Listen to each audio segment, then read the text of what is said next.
할렐루야. 우리 옆에 분들하고 인사 한번 나누시면서 교제하시겠습니다. 우리는 하나님의 가족입니다. 우리는 하나님의 가족입니다. 요즘 달라스의 날씨가 또 기온이 아주 낮았다가 또 다시 또 이렇게 회복되고 하는 바람에 감기나 이런 것으로 또 고생하는 분들이 많이 있으신 것 같습니다. 혹시 감기 걸리신 분들 있으시면 빨리 회복되시기를 바라고, 또 지금껏 괜찮으신 분들은 그냥 쭉 지나가시기 바랍니다. 뭐 건강을 하시다는 겁니까? 안 하시다는 겁니까? 네. 옆에 분들에게 한 번 더 인사 한번 나누십시다. 사랑합니다. 축복합니다. 사랑합니다. 축복합니다. 제가 대학을 졸업했을 때가 1994년도쯤이었는데요. 그 다음 해에 1995년 그러니까 6월 29일쯤에 제가 사역하던 이 선교단체에서 그 다음 주에 있을 행사 준비를 위해서 장을 보고 있었습니다.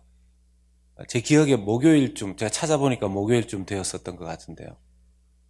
제가 살았던 지역에 지역 시장을 가서 시장 마켓에서 장을 보고 있는데, 갑자기 온 시장이 좀 조용해지면서 시장 상인들이 물건을 팔 생각은 하지 않고 TV에 이렇게 몰려가 앉아 있는 것을 보았습니다.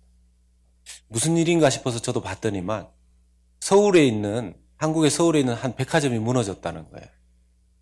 여러분들 아마 그때 여기 계셨던 분들은 뉴스를 통해서 보셨을 것이고, 그때 한국에 계셨던 분들은 직접 또 가깝게 빨리 소식을 들으셨을 텐데, 한국의 삼풍백화점이 무너진 것입니다.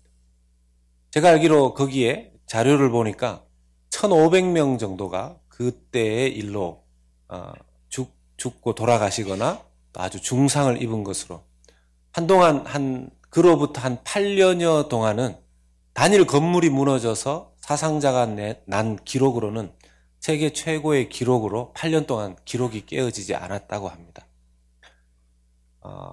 제가 오늘 이 말씀을 묵상하면서 하나님의 교회가 하나님의 가족이기도 하고, 또 세상 가운데 부름받은 하나님의 백성이고, 세상을 향해서 보냄받은 하나님의 예수 그리스도의 제자이기도 한데요.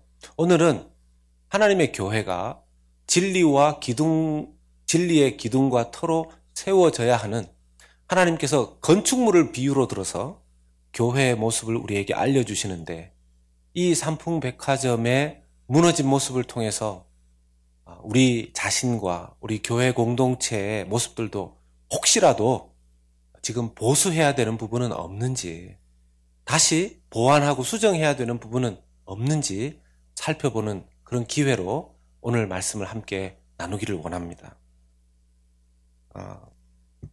오늘날 건축물들을 보면 대부분의 이 건축들은 이 기둥들이 안쪽으로 들어와 있습니다.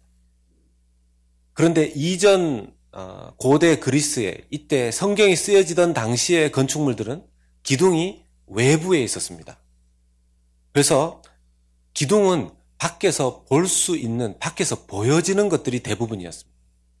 그래서 진리의 기둥과 터다, 이렇게 사도 바울이 설명할 때는, 진리의 기둥이라고 할 때에는 지금 보시는 저 건물처럼 기둥들이 밖에서 보여지는 것처럼 진리가 밖에서 보여지는 그런 교회이고 공동체여야 한다는 의미로 사도 바울은 이 단어를 사용했습니다.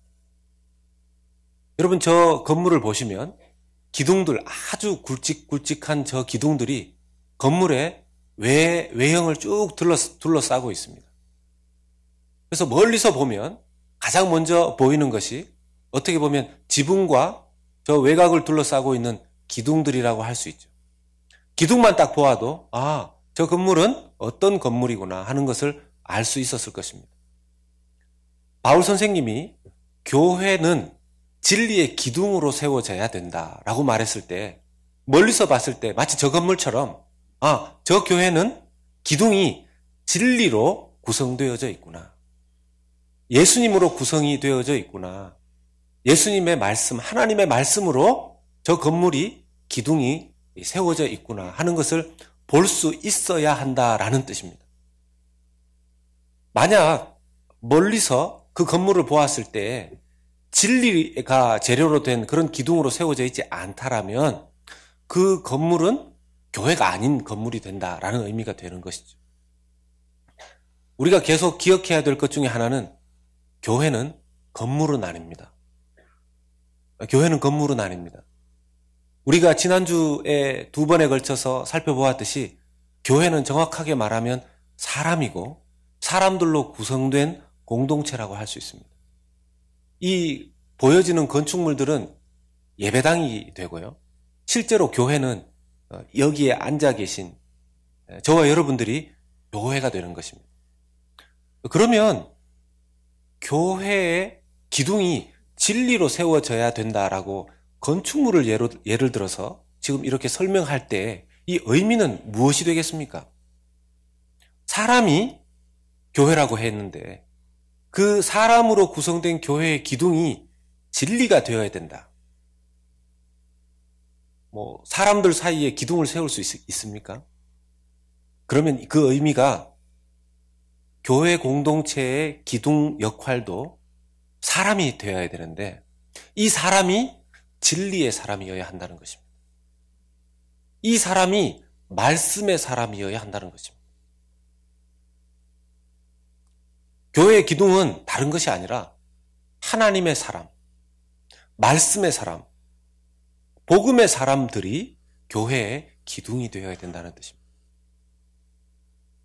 교회가 자칫 사람들을 세울 때 다른 여러 가지 요소들을 볼 수 있습니다. 그런데 성경은 우리에게 이렇게 말합니다. 교회를 세울 때, 특히 교회 안에 기둥을 세울 때에는, 기둥 같은 사람을 세울 때에는 다른 것을 보는 것이 아니라 그 사람이 진리의 사람인가. 세상말로 옮겨보자면 진실한 사람인가. 우리 성경 안에서 이야기로 돌아보자면 진리 되신 예수 그리스도의 사람입니다. 이것을 철저히 검증해 보면서 사람을 세워야 한다는 것입니다. 어떤 교회는 정말 말씀 훈련이 잘 된 사람들로 교회가 구성이 되는 것을 봅니다. 이런 경우에는 교회가 잘 흔들리지 않을 뿐만 아니라 교회가 그 위에 다른 사역과 사명들을 감당하기에도 그렇게 어렵지가 않습니다. 결국 그런 기둥 같은 사람들, 진리의 기둥의 사람들이 많기 때문이죠. 반대로 교회의 구성원이 아무리 많다 하더라도 진리의 기둥처럼 든든한 역할을 해줄 수 있는 그런 말씀의 사람, 진리의 사람이 부족하게 되면 언제 어느 때에 삼풍백화점처럼 무너질지 모른다라는 불안한 마음이 그 교회 공동체 안에 있을 수 있습니다. 여러분 아까 사진에서 보셨으면 기둥이 제일 먼저 멀리서도 보인다고 그랬죠.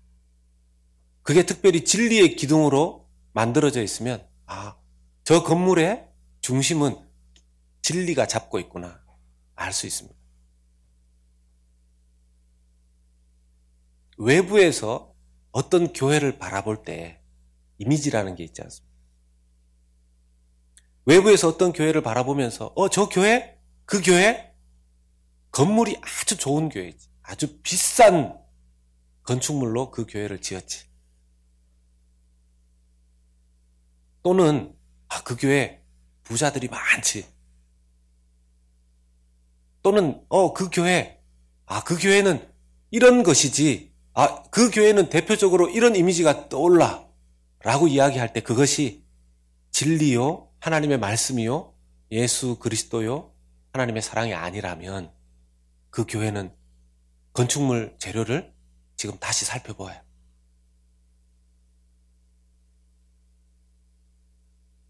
성경의 어떤 교회는 자기 자신이 어떤 교회인지 모르면서 살다가 하나님 앞에 이런 책망을 받습니다. 요한계시록 3장 17절 말씀에 내가 말하기를 나는 부자라 부요하여 부족한 것이 없다 하나 내 공고한 것과 가련한 것과 가난한 것과 눈먼 것과 벌거벗은 것을 알지 못하는도다. 여러분 잘 아시는 라오디게아 교회입니다. 부자였습니다. 그리고 자기들 스스로 생각했을 때 우리는 부족한 것이 전혀 없다고 이야기했습니다. 우리 교회는 좀 부족한 것이 좀 있죠. 파킹랏도 좀 부족하고 교실도 좀 부족하고 뭐 이런 게 좀 있습니다. 근데 그 라오디게아 교회는 전혀 부족한 게 없었답니다. 그런데 하나님의 생각은 완전히 달랐습니다.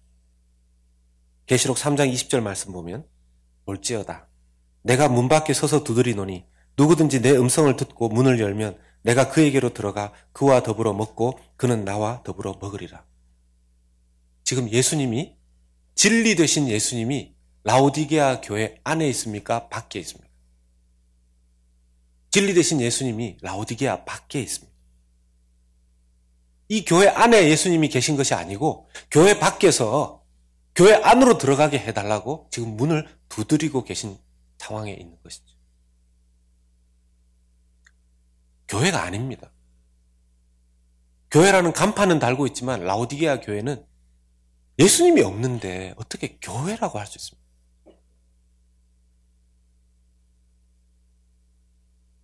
이것을 건물의 측면으로 보는 것이 아니라 공동체라는 측면으로 보았을 때 우리 공동체, 예수님이 우리 공동체 안에 계시고 그 예수님을 믿는 사람들 한 명 한 명들이 기둥처럼 교회에 세워지는 것이 너무너무 중요하다는 것을 우리는 계시록 말씀을 통해서 우리의 경고로 받아들일 수 있어야 될 것입니다.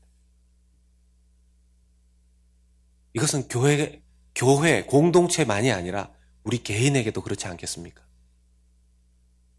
주님께서는 우리 개인도 예수님을 믿고 성령을 모시고 있는 성전이라고 말씀하셨죠. 우리의 삶의 기둥도 하나님과 하나님의 말씀과 예수 그리스도로 세워져야. 지금까지 우리 인생은 뭘로 세우고 살아왔는지 한번 돌아볼 수 있었으면 좋겠습니다. 우리 연합교회 공동체는 어떤 기둥으로 세워져 있을까요? 밖에서 우리 교회를 이렇게 볼 때, 멀리서 우리 교회를 보면 어떤 교회로 딱 보여지겠습니까? 영국의 찰스 스펄전 목사님 이전에 이런 말씀을 하셨습니다. 누군가는 산책을 하러 교회에 간다. 누군가는 웃고 이야기하려고 간다. 누군가는 친구를 만나기 위해서 간다. 누군가는 시간을 보내려고 간다. 누군가는 연인을 만나기 위해, 누군가는 잘못을 덮기 위해 간다. 누군가는 사색을 위해 간다. 누군가는 관찰을 하러 간다. 누군가는 꾸벅꾸벅 졸려고 간다. 그러나 지혜로운 사람은 하나님을 만나 예배하기 위해 간다. 우리 연합교회를 밖에서 보았을 때, 저 교회는 예배하러 가려면 저 교회를 가야 된다. 하나님을 만나려면 저 교회를 가야 된다. 그런 기둥들로 우리 교회가 세워져 있어야 한다는 것입니다. 지금 유럽의 교회들은 텅텅 비어 있습니다. 유럽은 이제 더 이상 기독교 국가가 아니라 선교지가 되어버렸죠. 찬란하고 멋있게 세워진 예배당, 많은 예배당들이 식당으로 바뀌어졌습니다. 심지어는 술집으로도 바뀌어졌고, 요즘은 이슬람에서 그 예배당들을 직접 사서 모스크를 만들려고 하고도 있습니다. 그들이 눈에 보이는 건축물로서의 교회는 잘 지었는지 모르지만 눈에 보이지 않는 하나님의 교회로서의 한 명 한 명을 진리의 기둥 되는 사람들로 세우는 일에는 실패했던 것이죠. 교회 건물 화려하지 않아도 좋습니다. 교회 건물은 다 쓰러져 가도 다 쓰러지면 안 되죠. 이렇게 다치시니까. 그 안에 있는 우리 사람으로서의 우리 교회, 예수님을 믿는 사람들로서의 우리 교회 한 명 한 명이 기둥처럼 세워지는 일이 비교할 수 없이 훨씬 더 중요하다는 것을 우리가 깊이 마음에 새겨야 될 줄로 믿습니다. 주님께서 우리를 보시고 너는 정말 말씀으로 살려고 하는 사람이구나. 너는 정말 하나님의 사람이구나. 이렇게 말씀하실 수 있었으면 좋겠습니다. 여러분, 어떻게 그런 말씀을 들으실 수 있겠습니까? 저는 아직 자신이 잘 없습니다. 디모데는 그런 평을 들었습니다. 디모데전서 6장 11절 말씀 보면 오직 너 하나님의 사람아 이것들을 피하고 의와 경건과 믿음과 사랑과 인내와 온유를 따르며 이렇게 말씀하십니다. 디모데를 향해서 사도 바울을 통해 하나님께서 너 하나님의 사람아 저희 집에도 이렇게 제 방에 붙어 있습니다. 너 하나님의 사람. 제가 붙인 것이 아니고 제가 하나님의 사람이었으면 그게 붙어 있겠습니까? 제 아내가 제발 좀 하나님의 사람답게 살라고. 우리 스스로가 진리의 삶을 우리의 인생 속에 기둥으로 세워 놓지 않으면 이런 일이 일어납니다. 고린도전서 3장 12절에서 15절입니다. 만일 누구든지 금이나 은이나 보석이나 나무나 풀이나 지프로 이 터 위에 세우면 각 사람의 공적이 나타날 터인데 그 날이 공적을 밝히리니 이는 불로 나타내고 그 불이 각 사람의 공적이 어떠한 것을 시험할 것이라. 만일 누구든지 그 위에 세운 공적이 그대로 있으면 상을 받고 누구든지 그 공적이 불타면 해를 받으리니 그러나 자신은 구원을 받되 불 가운데서 받은 것 같으리라. 우리가 우리 자신에게 한번 질문해 봅니다.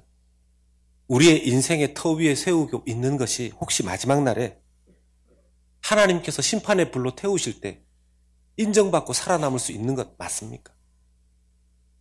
우리의 인생 기둥을 하나님의 말씀으로 예수 그리스도로 은혜로 세운 것 맞을까요? 만약 아니라면 바꾸어야죠. 그게 지혜로운 사람 아니겠습니까? 삼풍백화점이 이미 금이 가고 소방당국으로부터 해결해야 된다라는 경고의 말을 계속 들었다고 합니다. 그런데 매출을 올리기 위해서 원래 4층, 지하 4층, 지상 3층으로 세워진 건물이었는데요. 매출을 더 올리기 위해서 무단으로 한 층을 더 지어 올렸답니다. 그리고 탈 수 있는 공간을 더 마련하기 위해서 기둥 몇 개는 없앴다고 그래요. 그리고 남아있는 기둥들도 더 거기에 팔 수 있는 그 샵 공간을 만들기 위해서 25%를 깎아냈답니다. 기둥을. 그러니까 그 기둥으로 어떻게 그 건물이 지탱해낼 수 있었겠습니까? 계속해서 매출은 올라가니 경영진의 입장에서 보았을 때는 이걸 잠시 문을 닫고 해결할 수 있는 그런 용기가 엄두가 나지 않았던 것이죠. 불과 그 건물이 완전히 주저앉는데 10초의 시간이 걸렸습니다. 10초. 단 10초 만에 그 안에 고객들과 종업원 1,500명이 깔렸습니다. 제가 이걸 미국에서 예를 찾아보려고 하거나 다른 곳에 찾아보려고 해도 그 상간에 전 세계에 있었던 가장 건물 한 단위가 무너져서 제일 큰 사상자를 낸 자료라서 할 수 없이 우리 고국의 가슴 아픈 기억이지만 나누는 것입니다. 경영진들은 건물 붕괴 조짐을 보고 그대로 빠져나왔다 그래요. 세월호의 한 장면을 보는 것 같지 않습니까? 우리의 인생의 마지막 날에 우리가 지금까지 세운 이 기둥들 살아남을 수 있겠습니까?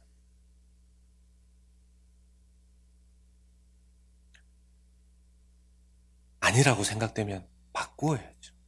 그게 지혜로운 사람입니다. 두 번째, 교회는 진리의 터 위에 세워야 된다 그랬습니다. 그런데 진리의 터 역시 무너지지 않습니다. 진리의 터는 무너지지 않습니다.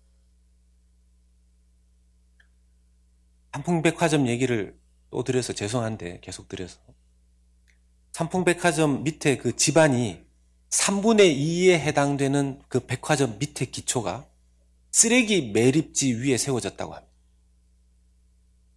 저도 제 이전 집이 그 동네가 쓰레기를 매립해서 묻고 그 위에 이렇게 다져서 세워진 동네였었습니다. 근데 비만 오면 동네 주민들이 불안해했었어요. 뭐 냄새가 나거나 그렇게 하지 않죠. 우리 달라스에도 그런 곳들이 있지 않습니까? 이렇게 다져서 세운. 집안이 약한 곳은 기초공사를 잘 해야지만 비가 오거나 어려움이 생겼을 때 무너지지 않습니다. 그런데 거기 위에 이 큰 건물을 짓고 그래서 집안이 조금씩 미끄러져 내려오는 현상들이 발생했었다고 합니다. 하나님께서 교회를 건축물에 비교하시면서 기둥도 진리로 세워야 하지만 터도 그 기반도 진리 위에 세워야 한다. 이 말씀을 우리에게 주십니다. 에베소 2장 20절에서 22절 말씀 보면 그것이 좀 더 분명하게 나와 있습니다. 너희는 사도들과 선지자들의 터 위에 세우심을 입은 자라. 그리스도 예수께서 친히 모퉁이 뜰이 되셨느니라. 그의 안에서 건물마다 서로 연결하여 주 안에서 성전이 되어가고 너희도 성령 안에서 하나님이 거하실 처소가 되기 위하여 그리스도 예수 안에서 함께 지어져 가느니라. 여기서 말하는 사도들과 선지자들의 터. 여러분, 사도들이 가장 많이 역할을 한 것이 신약 성경을 기록하게 하는 것이었습니다. 선지자들이 가장 많은 역할을 한 것이 구약 성경이 기록되게 하는 것이었습니다. 즉 사도들과 선지자들의 터 위에 교회가 세워졌다는 것은 교회의 가장 중요한 터는 예수 그리스도와 신구약 성경 66권 말씀이라는 것입니다.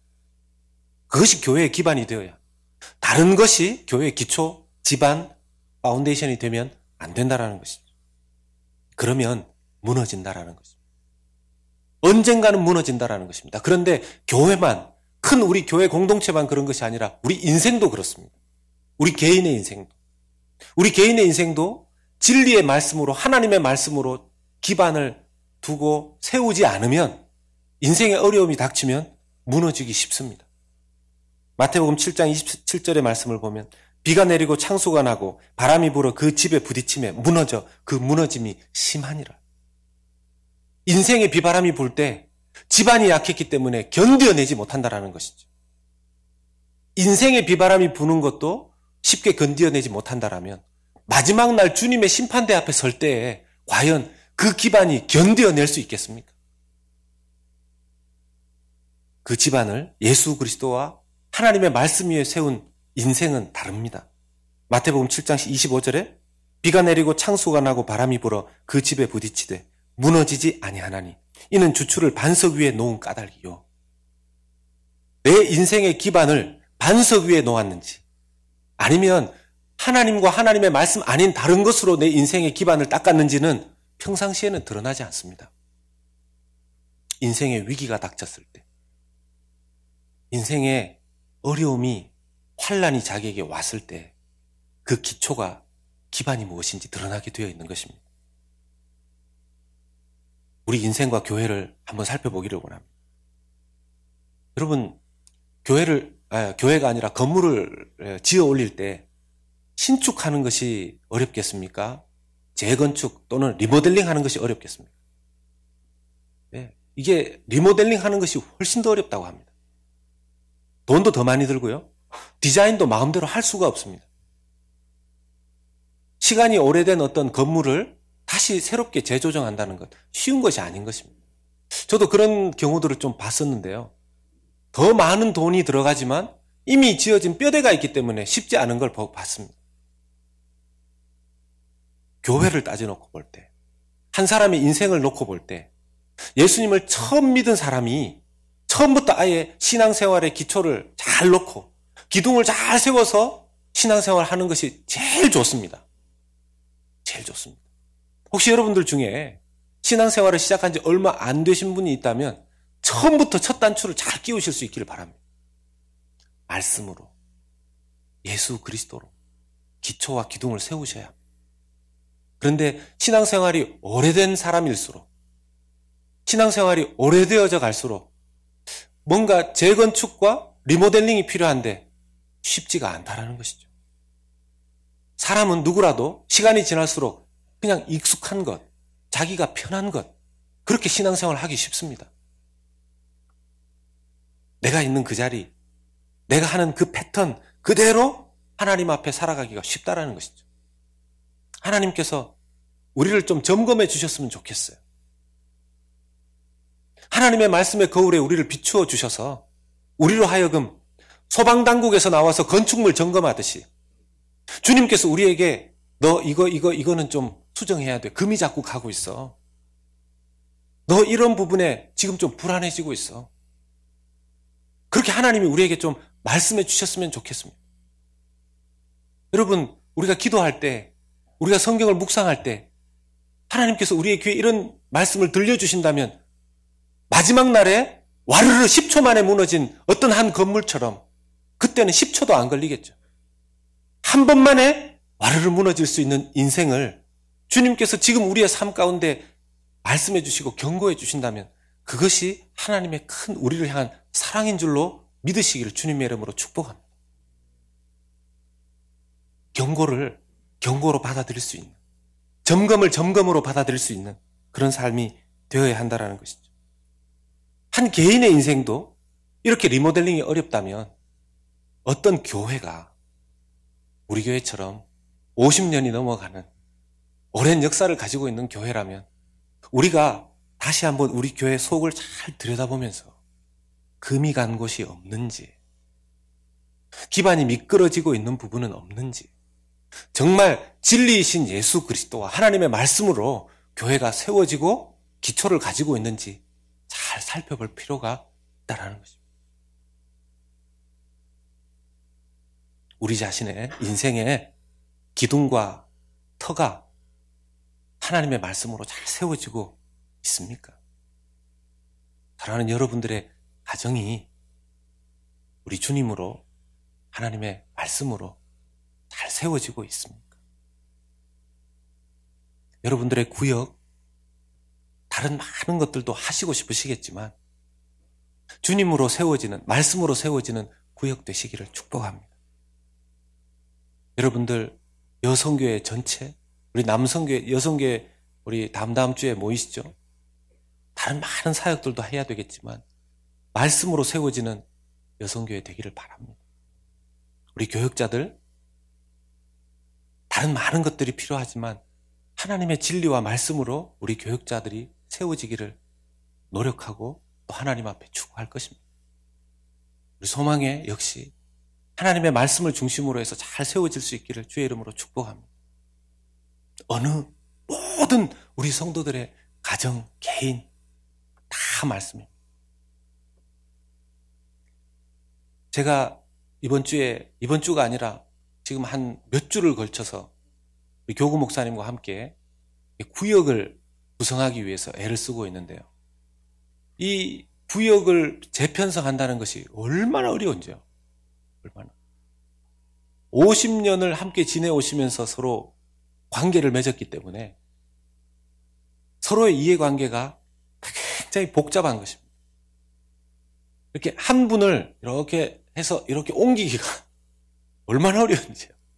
얼마나 어려운지.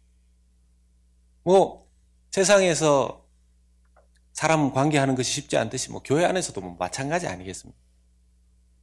우리가 좀 돌아봐야 될 것이 혹시나 나는 너무 편한 사람들 쪽으로 계속 함께 모이기를, 또 불편한 사람과는 계속 멀어져 있기를, 이것이 너무 익숙해지는 것이 아닌가 하는 것을 좀 돌아보아야 될 필요도 있다고 생각이 듭니다.